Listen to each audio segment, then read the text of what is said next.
Hey guys, it's Coach Bill, and I want to share with you some really interesting things that I think are going on in the market right now that make this what may be the golden era of real estate sales and real estate purchases for the consumer.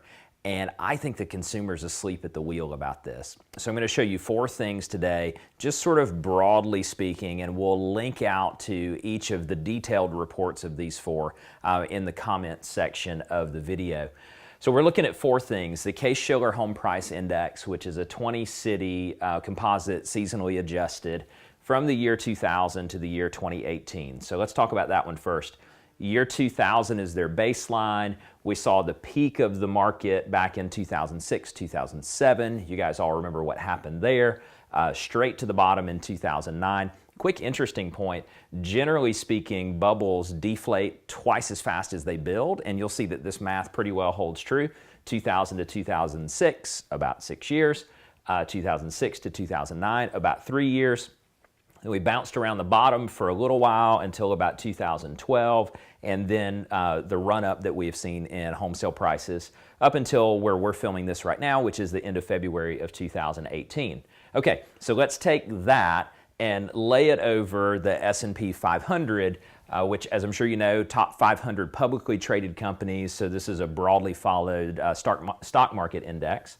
We started in the year 2000, which was about the time that the tech bubble burst, so that's the downswing you see there. Run back up to 2006, 2007, which closely mirrors the home price index. Stock market and real estate market correct at the same time, down to the bottom around 2009. 2009 start to run up a little bit.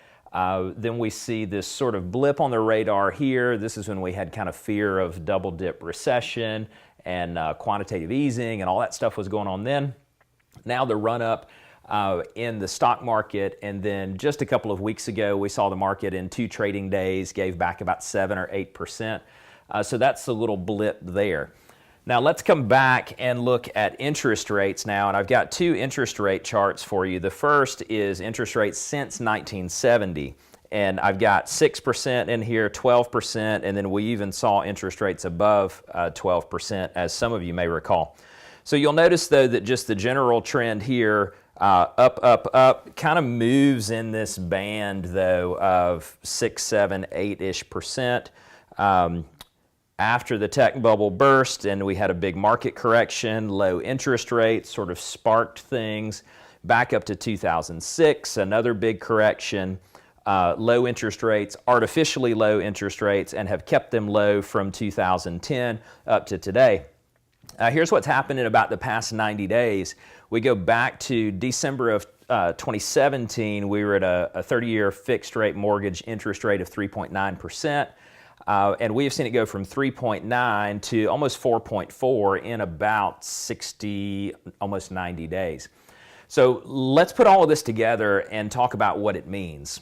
Here's what I think it means. I would put each of these 4 in front of every buyer and every seller that might be looking at buying or selling in the next 5 years. And I would ask the seller to look at this and say, seller, you tell me when you think we've hit the top of the market. Now, I'm not here to predict anything. I don't have a crystal ball. I don't know how long this is going to continue. It just looks to me like if you have sellers out there who are serious about selling, then they need to go ahead and get that done now. Interestingly enough, it's a really good time to be a buyer too. So I want to be clear, I'm not talking out of both sides of my mouth. If you look at the cost of home ownership through interest rates, really, really high, low, high again, super, super low. And we've been saying for probably since 2010, it's a great time to buy because interest rates are low. It's a great time to buy because interest rates are low. And I would say that's true, and it's a great time to buy because interest rates are low and getting higher, still historically really, really low. So here's what I would do. I'd link out to the sources, as I mentioned. I'd look at each one of those, print them, put them in your presentations, and have really direct conversations with the people in your database about why now is the time to be a seller and why now is the time to be a buyer, because that recipe is not going to last much longer.